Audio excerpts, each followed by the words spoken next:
Hi people, welcome back to my channel. I'm just the jealous guy. This video is going to be about whether Brian Smith, a foreigner farming in the Philippines, ever grew tomatoes in the US, where he comes from, before coming to the Philippines. Going to refer to a live stream video of from Brian Smith. It's called Merry Christmas Everyone. I'm going to read from the transcript of that live stream. It was uploaded on the 25th of the 12th 22, Christmas Day, and as I said, it was uploaded by Brian Smith, foreigner farming in the Philippines. So did Brian Smith grow tomatoes in the US? There was a comment on this live stream from one of the commentators or commenters. Says to Brian, last week you said you grew tomatoes. When did you do that and for how long? Brian Smith says, yes, I did grow tomatoes.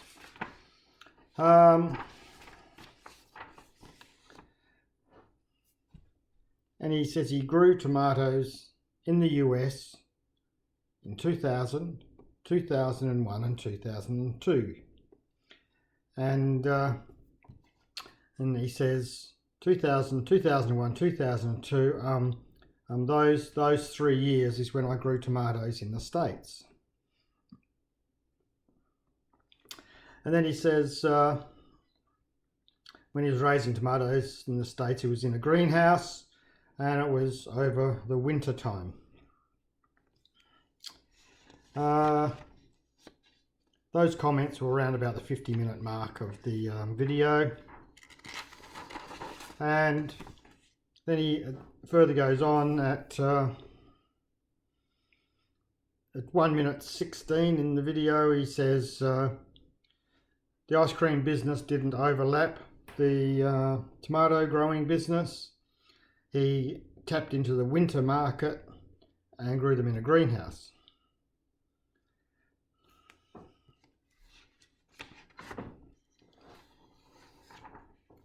He says he got into it just in the very beginning with a lot of other people who were getting into raising greenhouse tomatoes,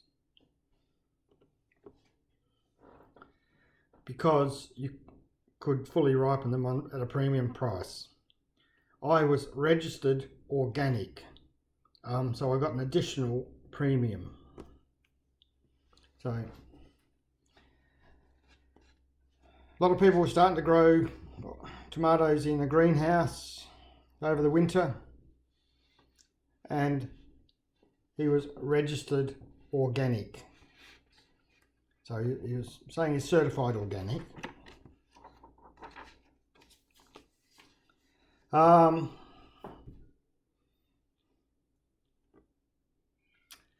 He goes on to say at 1:19:13 that he put the tomatoes in the ground about late August, and the harvest would begin early November. And so November, December, January, February, the tomatoes were coming in, and while the ice cream was not.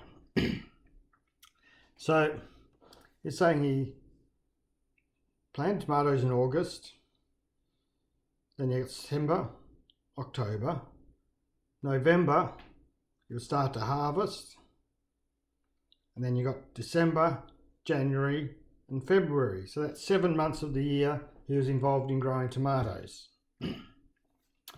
which would actually make his main occupation growing tomatoes and his secondary occupation growing selling ice cream.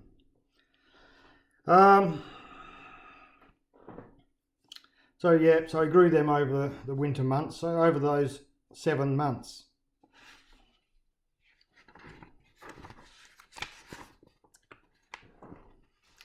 Then he goes on talking about his ice cream business,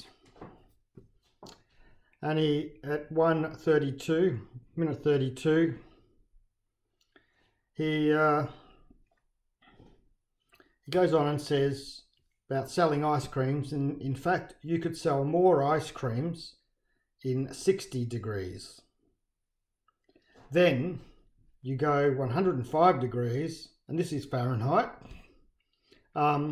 It's just the way, sorry, you can grow more ice cream in 60 degrees than you can in 105 degrees, and this is Fahrenheit. It's just the way that it is. Then he talks about it being too hot, people being inside, the air conditioner's going, they don't hear the truck going past and he misses them. Also, it's too hot for them to come outside if they do at those degrees. So he actually says in the height of summer, sales actually go down because it's too hot.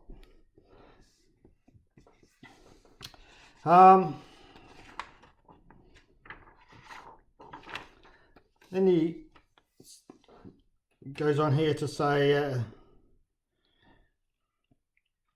but when it's 60 degrees, people are just more in the mood, and I don't know why, but over 90 degrees, there was about 1% decline in sales, and 1% decline in sales per degree up to 100 degrees. And then it was like 5% decline per degree over 100. It was over 105. None of us even went out to try and sell ice cream because it was too hot. It was a waste of time. So that was a conversation in that live stream in regards to the ice cream and growing tomatoes. Now, what I'm going to basically say is, I'm not really sure that he actually ever grew tomatoes in the US. Let's just have a look and let's just have a think about that. It says he'd leased land and he's selling tomatoes in a greenhouse. So two options: he's either leased land and put a greenhouse on it, or he's leased the land that's already got a greenhouse on it. So does it make good business sense to lease a property, an agricultural land property, for 6 months of the year, or use it for 6 months a year? Because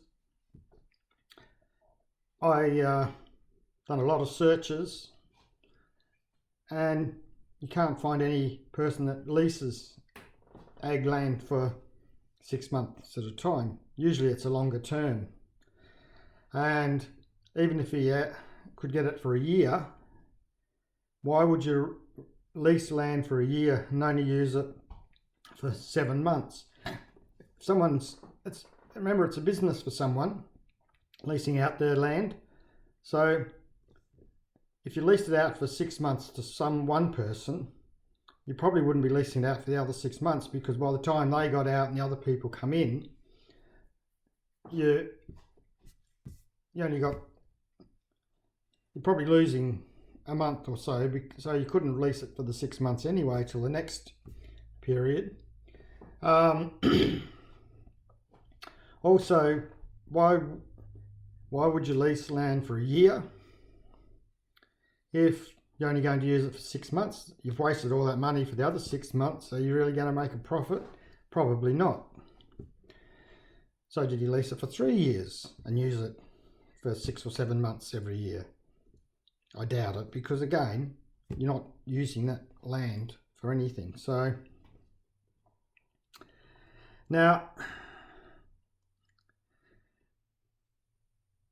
I just don't believe that anyone would lease land for that period of time. I can't prove that. That's my thing, but I think logic says that you wouldn't lease agricultural land for a crop for a term. You know, crops and a crop business doesn't take 6 months to get going.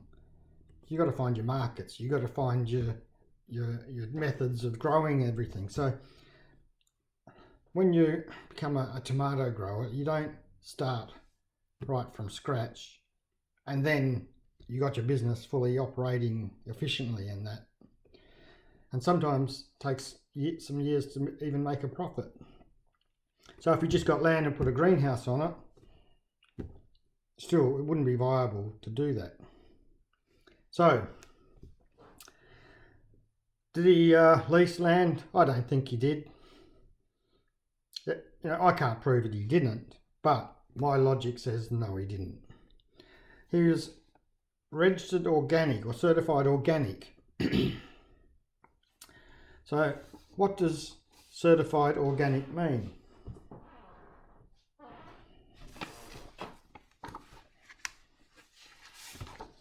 If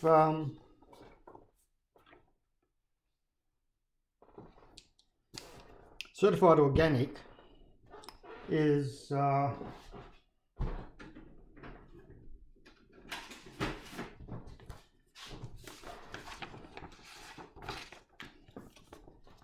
monitored, legislated, policed by the USDA, United States Department of Agriculture. There's an act, a federal act that basically covers it. It's the Organic Foods and Production Act of 1990. And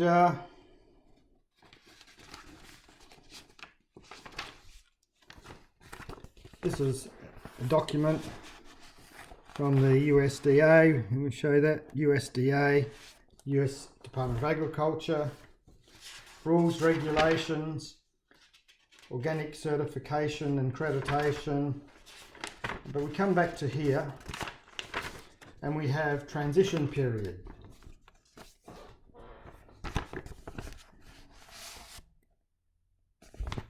Transition period, yes, there is a transition period. Any land used to produce raw organic commodities must not have had prohibited substances applied to it for the past 3 years. Until the full 36-month transition period is met, you may not sell, label or represent the products as organic or use the USDA organic or certifying agent seal. So you have to prove to the USDA that your land, it's your land, not your produce, your land. So it's any land used to produce raw produce, hasn't had any prohibited or illegal type substances they don't approve of, used in previous 36 months. So if you're leasing someone's land, how do you prove that that land hasn't had any prohibited substances used in the last 3 years when you only grew the tomatoes for 3 years? Then it takes about 6 months, 3 to 6 months, can even take longer for that accreditation to come through. So it'll be interesting to see how he got the 36-month accreditation or the 36-month transition period certified when he only did it for 3 years. He only did it for 36 months. So was he certified organic? Well, maybe not. Now, let's look at the years that he did it. 2000, 2001 and 2002.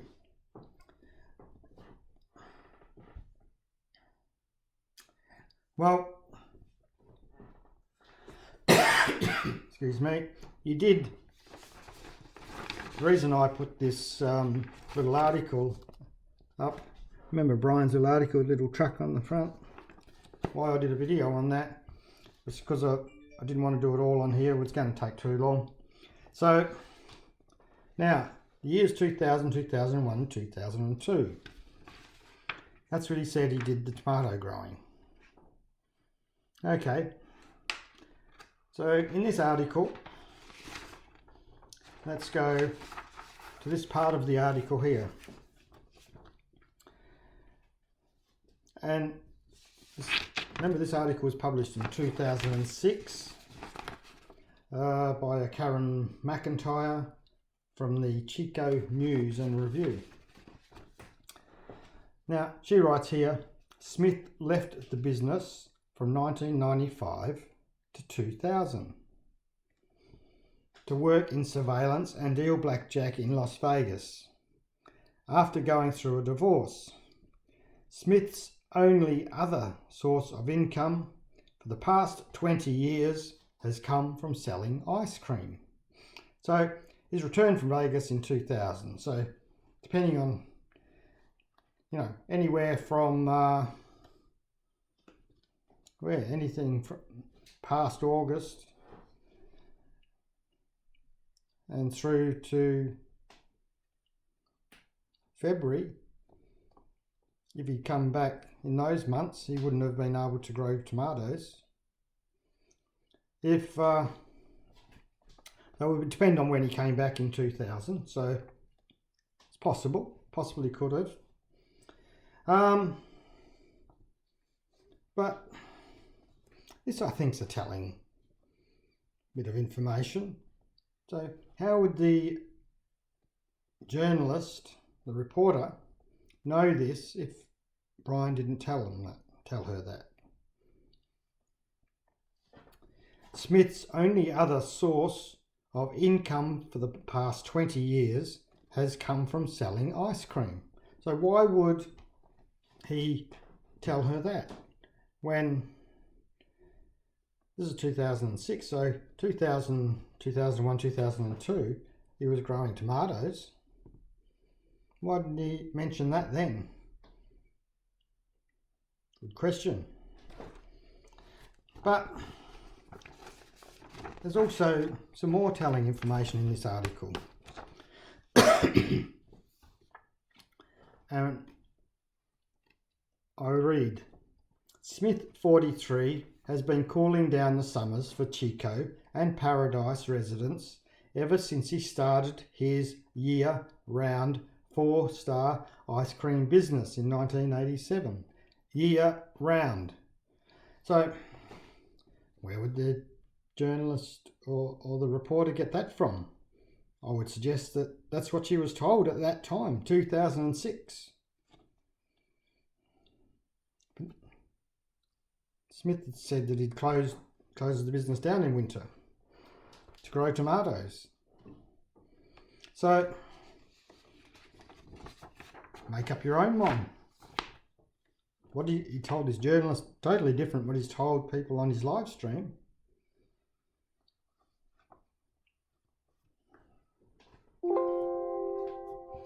Now,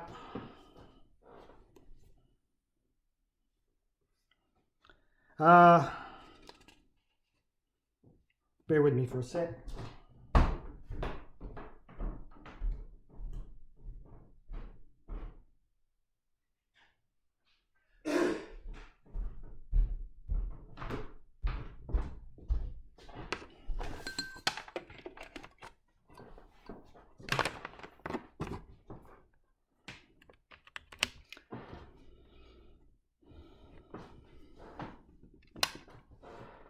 Sorry, battery is running low.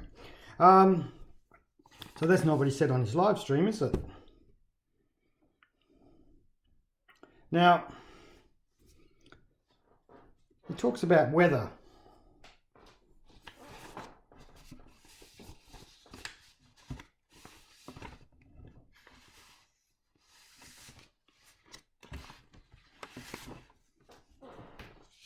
Where does he talk about weather?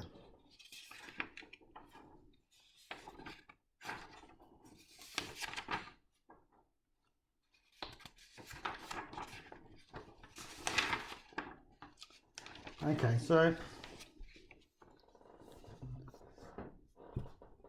I still operated it. Look, if the weather, my basic rule was if the weather was clear and it wasn't raining, I would go sell ice cream.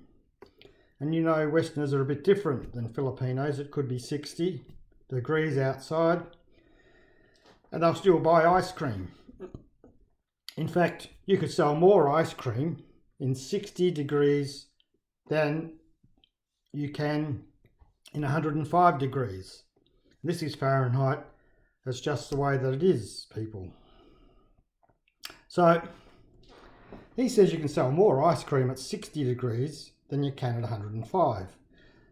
But if you remember, he said it goes up to 90 and then it starts to decrease 1% every degree up to 100, and then it's 5% every degree after 100. So let's have a look. A little chart I've got here, weatherx.com, and it's for Chico, California.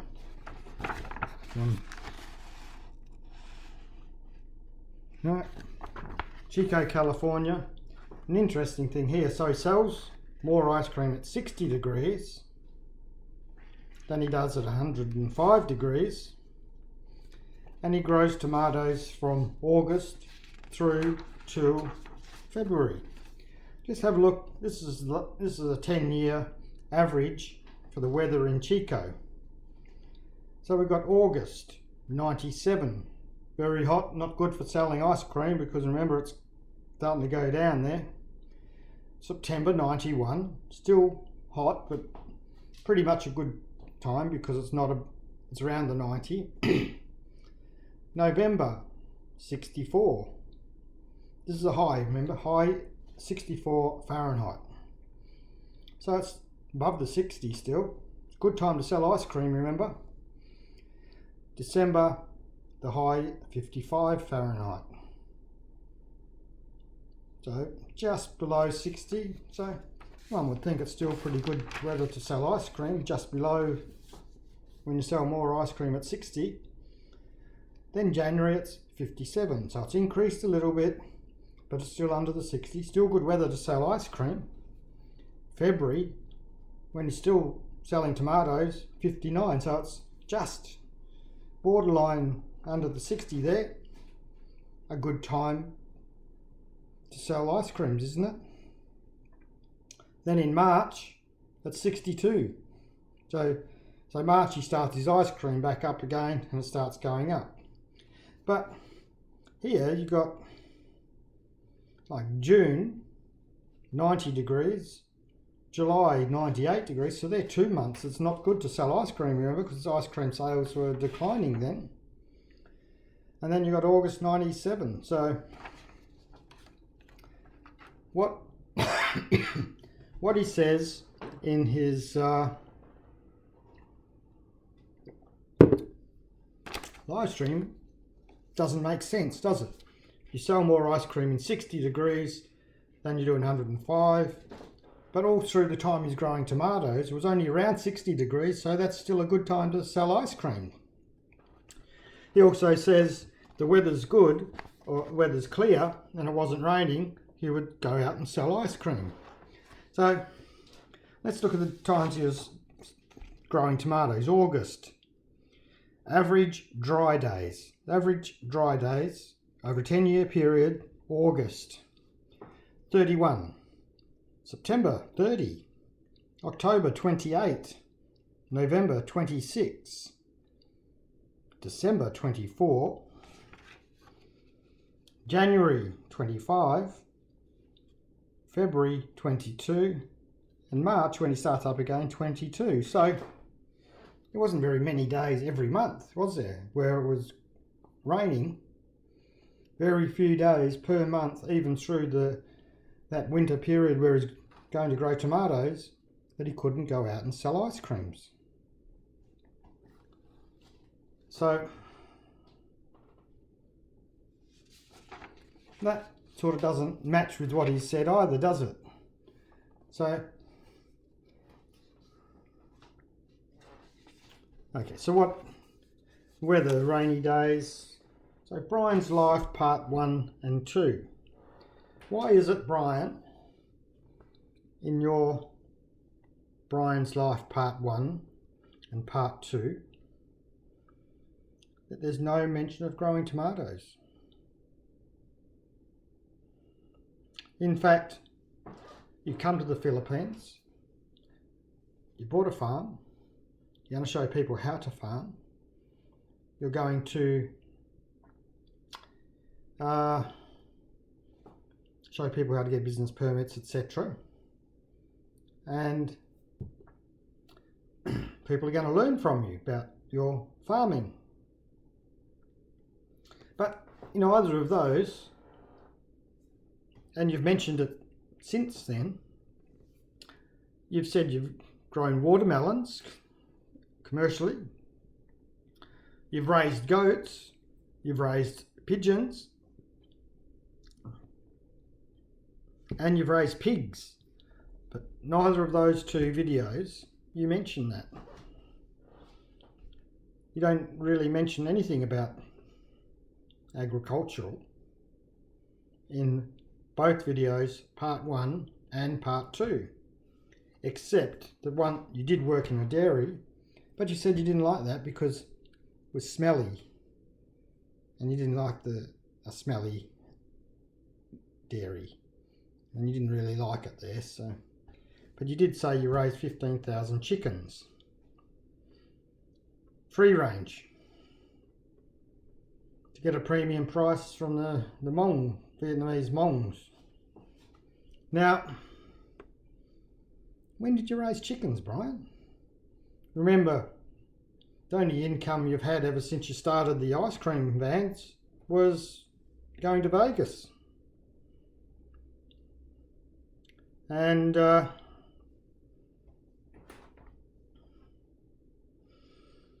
let's look, you failed community college. That must have been what, probably about 19 when you finished that.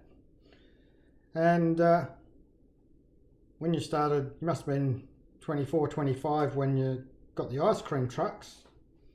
So that's only probably 5 years, maybe 6 years that you've had 30 odd jobs. So where have you gained all this extensive farming experience that you keep telling people you've got? Extensive farming experience. Got me buggered.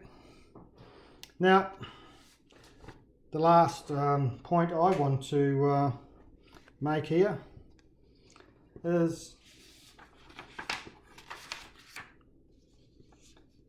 back on 11th of 12, 22, so 11th of December 22, you did a live stream, Good Morning, and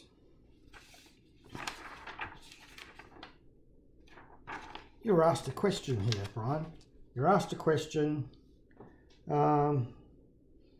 what pesticides and fungicides do you use on your vegetables, and what are the REIs and PHIs for those chemicals? Well, first of all, you said you don't know what the pesticide is because it had too long a name and you couldn't remember it. Well, anyone dealing with pesticides, especially a farmer, should know what they're using, especially if you've got extensive farming experience.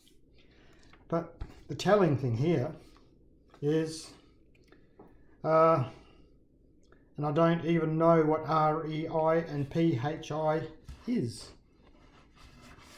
Well, these are generic, common farming terms, Brian, and they're acronyms for different things. The first one, REI, re-entry interval.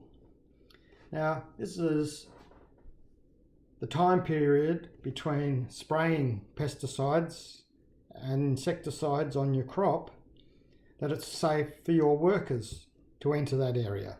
Now, if they enter within that time period, they must have full PPE. Now, you didn't even know what that was. So, someone with extensive farming experience, you would think would know what that was. You're putting your workers at risk because you don't know. No idea. So you're putting your workers at risk by going into those crops, probably after they've been sprayed with insecticides. And the other one is pre-harvest interval, PHI. So what's pre-harvest interval? That's how long that you can't harvest your crop after you've sprayed it. You didn't even know what that was. PHI. So how many times have you sprayed a crop and then harvested it within the pre-harvest interval and sold them to people? Possibly poisoning people. Say you're a responsible farmer with an extensive farming history or experience, but you don't know what these generic farming terms are. Very strange. Okay, that's about all I'm going to say. You can make a decision whether this Brian is a fake farmer with fake farming experience, or is a farmer with extensive farming experience. I think I've pretty much shown that he doesn't have any extensive farming experience. He keeps making up things as he goes along. That's why there's got Brian's Life Part 1 and 2. Got very little about him doing any agricultural work, working in a dairy which he didn't like, and raising 15,000 chickens. And when did he do that? In the summer of, in the winter between ice creams? No, because he already told that reporter that his only income other than Ice Cream Man was Vegas. So he's making up stories as he goes along. He's filling in the blanks as he goes along. He's bullshitting to you as he goes along. Okay, that's it. Long enough video. Thank you for listening. I'm going to ask you to subscribe, hit the notify button, thumbs up, thumbs down, share the video. So there will be more to come. So can't wait to upload my next video, and hope you keep watching. Thank you.